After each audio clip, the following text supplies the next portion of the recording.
Okay, Jim, this is episode 1 of Trial Time Podcast. We're just going to start off by introducing our viewers to ourselves and tell them what we plan to do over the course of the podcast and in future episodes. So I'm Adam Parker, Parkman of Parker Trial Law, and you are? Last I learned, my name was Jim Parkman, and I am a partner with you in our partnership here in Alabama. And we are, I guess you would want us to say, we're kind of trial lawyers in all areas, right? That is true. Criminal, civil, Yeah. personal injury. Let me ask you something. Go ahead. Do you think people are going to be upset when they find out I really never got a bar license and I never really went to law school? Do you think that's going to be upsetting to anybody? I don't think so. You know, one time there was a judge advocate general in the Air Force that they practiced, made all the way to colonel, and then they found out he never had his he lost his bar license, I think, after the first year, and they weren't too mad about him. Okay, well then then we can go forward now, right? And I think we can. I just didn't know if that would have an effect on all these cases, you know, that we've had or that I've had in the past and everything. Well, the acquittals are in, the people are out free. They can't be tried again due to double jeopardy, and all our civil clients, they got paid, so they're satisfied. Checks have cleared the bank, so I don't think anybody's going to have heartburn at this point. You think we're all right then? I think we'll be fine. Okay, wow. I've been concerned about that, but now that you've kind of set my mind at rest, I guess we can go on now with what we do and how we go about it, right? Yeah, but so this podcast thing that you've gotten me into, okay? So why don't you tell everyone and me included, you know, what are we going to do with this thing? Okay, so it's a Trial Time Podcast. We're trial lawyers. And we're going to focus on some current trending legal events. Whether it's what's going on with Donald Trump. You know, recently there was cases in Memphis. There was the billionaire heiress that was kidnapped and murdered. There was a big shooting there as well. You got Mike Lindell, My Pillow CEO, that was arrested. Well, why would anybody pick on somebody that makes a pillow? That is a good question. I mean, I don't understand that. I mean, the guy's only trying to help everybody's neck out and back. Sleep's important, man. I mean, it's very important. It's the most important thing that I know of now. Yeah. You know, when you get older, that's the only thing left in life. I mean, heck, man, I'm in my 30s and I feel like I'm falling apart. If I don't sleep right now, I just don't have a good day. Yeah, that's because you are falling apart. But go ahead. Man. But figured we had trending legal issues. We could have some guests. Not even to talk about necessarily legal issues, but maybe some trials they've had in their lives that are outside the courtroom, and just tell us where they're at now. Because I know as long as we've been doing this, we do have connections. Yeah. Celebrities, athletes. We're going to have guests. We'll have some guests. Oh, wow. Maybe even have an average Joe or two. Just tell us about some things that are interesting.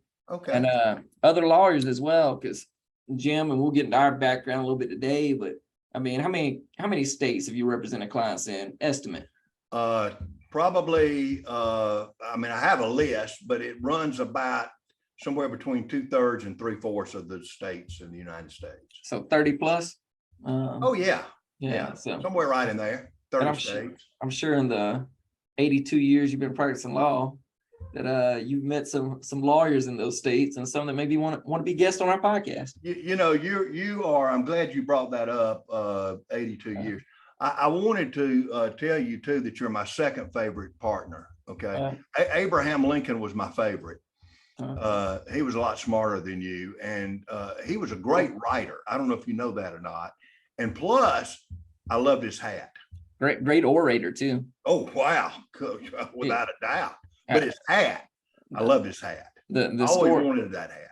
The story goes the two best closers of all time at closing arguments are Jim Parkman, and he's only second to Abraham Lincoln.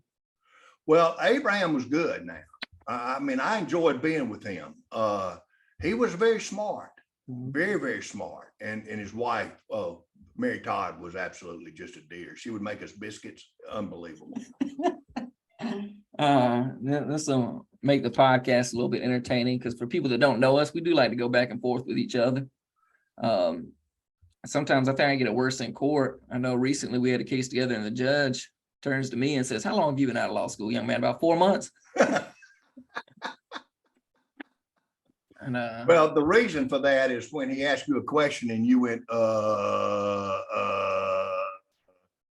that was kind of a giveaway. Well, the funny thing to me was he had asked the prosecutor this, or he had made a comment to the prosecutor about it as well. And I've been practicing 9 years now. Yeah. I actually went to law school with that prosecutor, so it kind of cracked me up a little bit.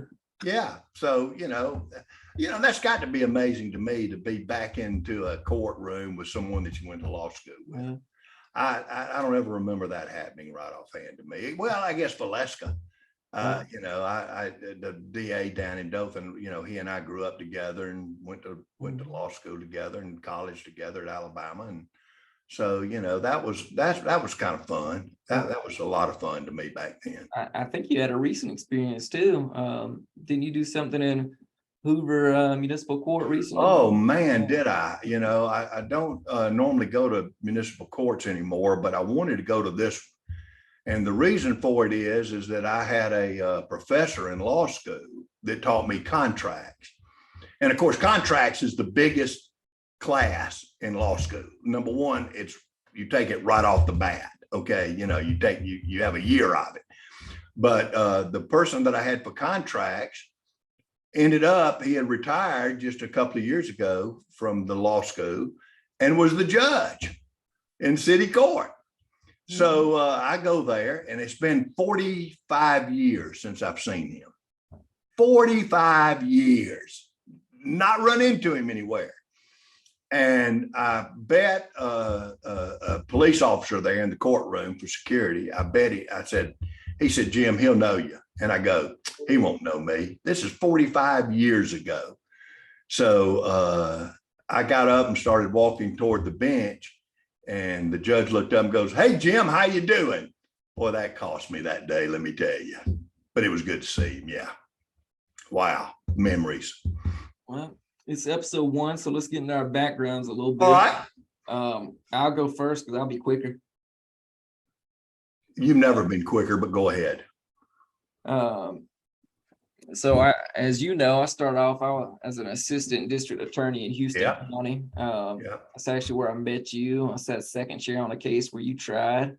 Yeah. And I was starstruck, not to stroke your ego or anything, but I was like, wow, who's that guy? Not used to seeing a defense attorney like that. After about a year and a half, just under 2 years, I got some trial experience. I decided I wanted to leave, go into private practice, do criminal defense and some civil plaintiffs work, which I did. After a few years, we got to work together on a case. Doctor that got charged with running a pill mill. Court. We were on that together. A few years later, I got the opportunity to partner up with my idol, Mr. James Parkman. But over those 9 years, I probably tried about 60 jury trials. I don't know how many bench trials, represented clients, and I believe 6 different state courts, a couple federal courts. And you've done well. Yeah. That's why we're partners. Other than, and I will say this to everyone that's listening to this mess, the only difference really between me and you at your age, okay, when I was your age, is your red hair. That's the only difference between the two of us. I've always liked and admired you that you got in there, you started trying cases, you're not afraid of getting in the courtroom, your success rate is unbelievable. So those are attractive qualities in anybody, but you've done such a good job. And, here we are sounding like we're both telling everybody, patting everybody on the back, but it's true. You built a good reputation. And I think that I really think I see a lot of you in me back then when I was your age. And I see the drive. I had the drive. And I see that you're going places in the future. And I hope you do. And I think you will. I don't think there's any doubt about it. It just depends on what you want to do. Well, I appreciate it, Jim. And I think we're going places. And one reason why I like our firm is because we are a trial-centered firm, and those do exist still, but it seems like the art of the trial is dying down. And when you tell people about your background, if you could touch on how many cases were tried when you first came out, criminal and civil, versus how many are tried today? Because I I've read statistics, okay, that, probably only 5% of the cases are actually tried. 95% are settled. Well, unfortunately, that's not my average. For some reason, I guess it's my attitude or whatever, but I probably end up trying 50% of all the cases, maybe more than that, maybe up as high as 60, 65%. I haven't kept up with it. I do know I try a lot of cases, and that includes federal court. I was thinking about this the other day, and somebody was talking about it, and I just end up trying more cases than what the average, so to speak, is around the nation. And I guess, the reason for it is I have in my mind what I think ought to be a good solution to something. And generally I don't get that good solution. So the thing left is go to trial. That's what trials are for. If you don't like the options that are available, then you go to trial. And, the difference is like you, Adam, you hadn't been afraid to step your foot into that water. You waded down in there. And sometimes that's just what it takes. And, we're here to represent a client. And, if a client wants to go to trial, you go to trial. That's it. I never, ever try to make a client do anything. It's their case just as much as it is our case. So I've handled hundreds of cases, and, all around, every kind that you can think of. I can't think of any case right offhand that I have not had some kind, in the past. Tell everybody how long have you been practicing? When did you 43 years, going on 44. I've been practicing 43 years. I don't feel like it's been that long. It's passed by mighty quick. And I'm sure everyone that's watching this knows your biggest case was Scrushy. Yeah. That was How many months was that jury trial? That lasted from that trial lasted 6 months. 6 months, give or take 6 months. National media yes. International media. Yeah, international. Yes. Major acquittal, documented on Netflix. Trial by media. Yeah. What are some of the other big cases you've handled, Jim? Well, that's hard to say. I've handled a lot of big cases in my time. I represented, for a while, we parted ways because I didn't like where it was headed, but I represented the mayor of Detroit, Mayor Kilpatrick, and really liked him. I mean, I thought he was a great guy. I thought, things went bad for him after I left, and I hate that because let me tell you, I saw that guy had a potential, a real potential, not just a potential, a real potential, maybe even going as far as Vice President of the United States of America. He was a dynamic speaker. He was smart. He had good common sense, and I really liked him. Things just took a turn for the worst. I'm afraid, in my opinion, he started listening to other people instead of to, things that I believe were correct, and things just went awry from there, and I left because then that was one. We had a big gambling case in here in Alabama involving bingo, and that was a great case too, and represented that. And I've done a case. I've tried cases all over. So I had a really good case up in New York in Manhattan, and involving gambling and coming up with what do you call it? A person that developed software developer developed a program for gambling that he used and sold and rented out basically to countries that allowed gambling, and it got out of hand by somebody else. But we tried that and successfully. And so I've been around. I've had a chance. I had a great case out in Los Angeles and in the same courthouse where O.J. Simpson was tried, and spent many months out there and enjoyed it. Had just a tremendous time with people, and I get treated better away than I do at home. So I really like that.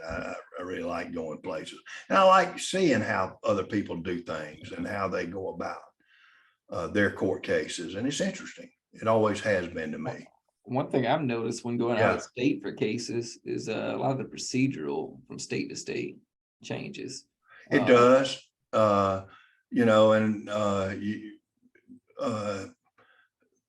it does, and it's hard to kind of sometimes keep up with what it is. But as a general rule, trying a case, whether you're in California, New York, I've even been to Alaska and tried a case up in Alaska, and so trying cases elsewhere is still trying cases. Yep.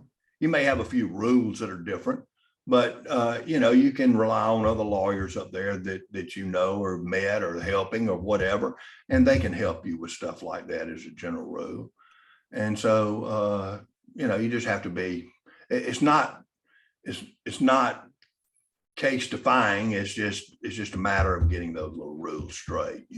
I was in California trying the Ferrari case out there, and they introduced something, and I stood up and made an objection on the best evidence rule, which is in federal courts and in Alabama. And the judge looked at me and said, "Hey, Jim, we abolished the best evidence rule about a year ago." Yeah. So, it was like the only thing you could say to that is, while you're standing up there, is go, "Why?" Why'd you do that, Judge? This is the best objection I've ever had. I mean, why are you messing me up? You know what I would have said? I would have said, oops. No, I said, what you're killing my argument here. This is the best I've ever had. Well, that's a good thing you brought up is the federal rules. Yeah. Most states in large part have adopted the federal rules, but there may be those slight differences. And an example would be like California getting rid of the best evidence rule. Yeah. Alabama, federal rules of evidence allow you to admit if someone has been convicted of a similar sex offense, I believe a child sex offense, before, you can actually bring that in a subsequent trial. But in Alabama, you cannot do that. I believe I'm correct on that. I think that's 413 federal rules of evidence. Yeah, something along that line. So, it just shows that sometimes you've just got to check and make sure and see, what differences exist and then fit your case according to that. I mean, I didn't, when I made the objection to the best evidence rule, I didn't think it was going to really work. Okay. But I made it because I wanted it on the record. And, and I found out in California they don't have it, and that's a shame because I really sounded good when I did it. I mean, I really did. I really sounded like I knew what I was doing, but it was fun. I don't even remember the objection, but in that case I saw where I was sitting with the prosecution that you tried. I just remember you made some objection, and you cited off like 2 or 3 different rules of evidence. I think you even said the numbers, which nobody really does anymore. And then it's like, and further, it violates the best evidence rule. And I'm just like, I'm like over there, like, let me get my rule book. I don't even know. Okay, wait a minute now. Well, we've gotten to a point too in trying cases. You'll see this a lot, Adam, and I think you would too. You stand up and go, objection, and the judge rules so quick, that, like overruled or sustained, that you don't ever have time to go based on, you never get to that anymore. There are things that are just repetitive in nature sometimes in court that we see. And so when you make the objection, it's just automatically ruled on right then. Yeah, I've noticed that as well, because sometimes you'll see an older judge still say, when you say objection, they may even pause and say grounds. Yeah. Yeah. And that's fine with me. That's the old, that's the way it's supposed to be done anyway. Yeah.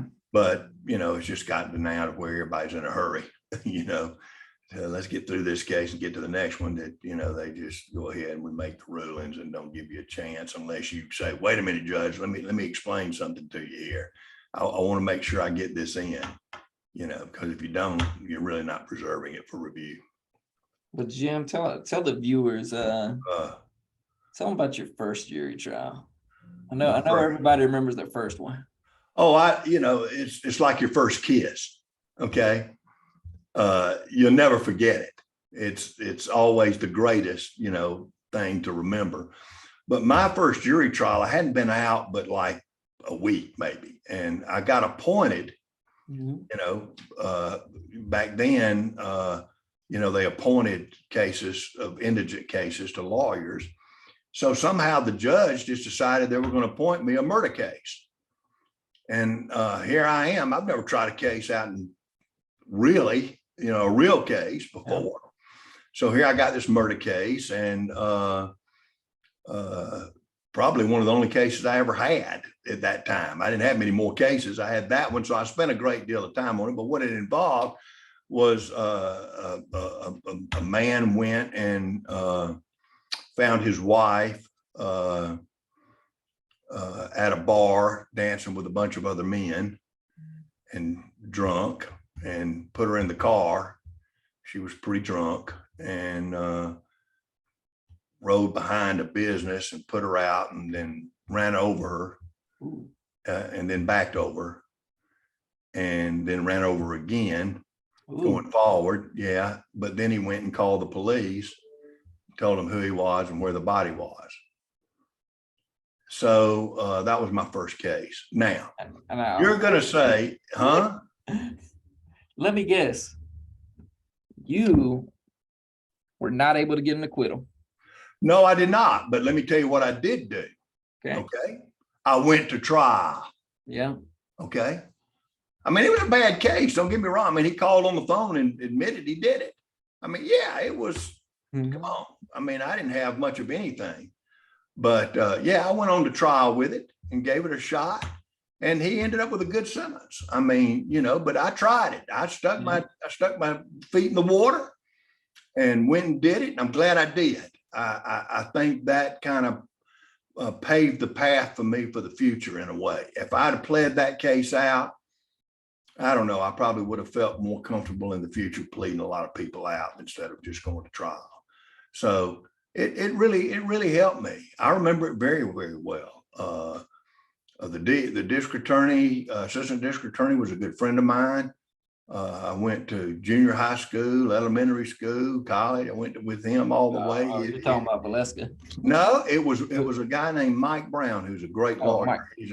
Mike's in private practice. I found out earlier this morning that Mike used to be an assistant DA. I never knew that this morning. Someone told me. And let me tell you, he was good. Don't get me wrong.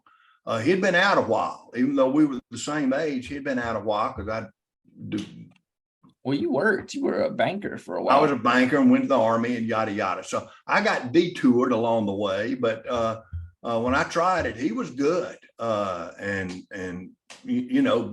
am I glad I did it? Absolutely. Absolutely. I'm glad I tried it. And, my client wanted to try it, and I did what he wanted to do. It wasn't my decision. I mean, I want everybody to understand that. And go like, we're going to trial because it's my first trial. I want to try. No, it's always like, no, I want to go to trial. And so we did that and ended up with a good sentence on it. I think the judge understood the circumstances of what we were doing and why we were there and why we tried it. Yeah. First trial. Well, you want me to give you? Can I give you my first two that come to mind? Yeah. I'll give you my first one as a prosecutor and my first one in private practice. My first one as a prosecutor, I actually didn't even have my bar card yet. I had a third-year practice card. Okay. All right. And it was one of the assistant DAs. The case got called for trial, and he didn't want to try it. And you know why he didn't want to try it? It wasn't a good case. Terrible case. Terrible case. So he asked me, he said, "Hey, Adam, how would you like to try a case?" And I'm like, I'm waiting on bar results. I don't even have it back. So I'm like, sure, give me the case. Yeah. Look at the file. What do you think about it, Adam? Yeah. It's like a great case to me. This looks amazing. Let's go. Talk to the victim's father. It was a interference with child custody case. Yeah. And the reason why it was an interference with child custody case is because they wouldn't issue a warrant for kidnapping. Daddy wanted charged with kidnapping. If I remember correctly, it was mom's boyfriend or somebody came by the house, saw girl playing outside, stops to talk. She gets into his SUV. It's like a 7-year-old kid. He never leaves the driveway though. He sits in the SUV and talks to him. Well, Daddy sees his car out there, his vehicle, didn't want him on the property, calls the police that he's trying to kidnap the child, goes out there, raises Cain with him. Kid gets out of the car. And I took that to trial as a prosecutor. And? I was not guilty in about 15 minutes. Okay. But hey, you were there. Yeah, and like I said, I was so young too. I didn't even realize it was a bad case. I'm talking to the dad and how hyped up he is on it. Yeah. I was like, wow, yeah, let's go to trial. How long into the case did it finally dawn on you that things weren't going well? Opening? No, it wasn't opening. Probably at the conclusion of evidence. Okay. Because I think we only had 2 witnesses. Okay. Maybe 3. I think it was the officer, the girl's dad, and the girl. Yeah. Then the defendant testified. And at the conclusion of evidence, I started thinking, I'm like, really, this don't sound like that great of a case. And I'm like thinking to myself, what kind of charge is interference with child custody anyway? Yeah. Kind of an obscure charge, but isn't it though? Yeah. But was it a felony or misdemeanor? It was a Class C felony in Alabama. Class C. Yeah. Oh, okay. It's like crossing the road without going to the crosswalk. Yeah. Yeah. Well, that's a good one. Yeah. So that one. Then I did prosecute some more. I got I tried some robberies, burglaries, attempted murders. When I was actually a few rapes too, some violent crimes, some bigger theft cases. When I was prosecuting, I actually did get some successful convictions on those. They went to private practice. And my first case in private practice, which is very memorable for me, was a guy charged with 7 counts of attempted murder. And you've heard this story before, but as we're trying the case, and we knew this going in. I tried it with another guy named John White. I got retained. My client's grandma asked if John would sit in on the trial too. He was a former police chief in Dothan, went to private practice. Yeah. But I think there was 11 witnesses. I want to say I did 9 and John did 2. Because he was like, yeah, you're doing good. You got it. But I think he did the opening and 2 witnesses, and I did voir dire and close and the other 9. But anyway, my client was identified by a guy, said he was a black male wearing a white t-shirt and khakis at a party. And we used almost a straw man defense throughout the trial because there was another guy that was picked up that night, black male, white t-shirt, khakis, and they found a firearm on the other guy, but not on my guy. That other guy's name was Ernest. I'm going to bring that up just because this is a funny story I know you've heard before. Well, we're blaming Ernest. My guy ends up being acquitted on all 7 counts. I believe 4 of the victims were actually law enforcement officers because it was a shooting, multiple shots fired. And my guy didn't do it. Don't know if Ernest did it. I don't think he did, just from what I learned after the case. But I tell that to also say it was good to get an acquittal on my first case in private practice. Got my name out there. But probably about 6 months later, I get hired on another drug trafficking case. They go over to my client's house. They find a lot of drugs. But I believe they were actually in Ernest's possession, who was over. Wait a minute. The same Ernest. Same Ernest. I joked, I just need Ernest to show up at all the crime scenes and I'll make a good living. Just point my finger at Ernest. Ernest is making you money. He was for a while. Did you like any time, even though you weren't involved in any of Ernest's cases, did you like go to the judge and go, look, I want him on bond? I mean, I got to have him out. I mean, this guy is like a lottery machine. This thing is great. I did not, but I hadn't seen Ernest in a while on a case. Yeah. But, I'm just hoping he comes back involved somehow, so I have a great defense. I know that I have that playbook. Okay, so you haven't kept up with Ernest and hadn't run into him anymore. No, can't even tell you his last name. Oh wow. Well, I tell you what, I think we've gotten across quite a bit today, and I think, if we continue doing this, which I think we will, that we're going to have some guests on that I think will be interesting, right? I think so. Yeah. I think we got a couple celebrities lined up. Yeah, and have them on and be able to share their stories, with people. And so, well, congratulations, because, people need to know you're the one that put all this thing together. Yeah. So, but you're the one that's going to make it interesting. Oh, I am. Yeah. We've Okay. got several Jim Parkman stories. Okay, we do. We have several that we can go through, but I didn't know I was the going to be the interesting person on this. I thought I was like the Ed McMahon of the Johnny Carson show. Instead, I'm now having to be, there's the funny one, guy. There's one particular story I'm going to get out of you one day, but okay, we'll save that for a later episode. We will. We'll save that one. Okay. Well, it's been fun, and we'll see it again shortly, won't we? Yep. All right. For Trial Time Podcast, it's Adam and Jim logging off. Thank you.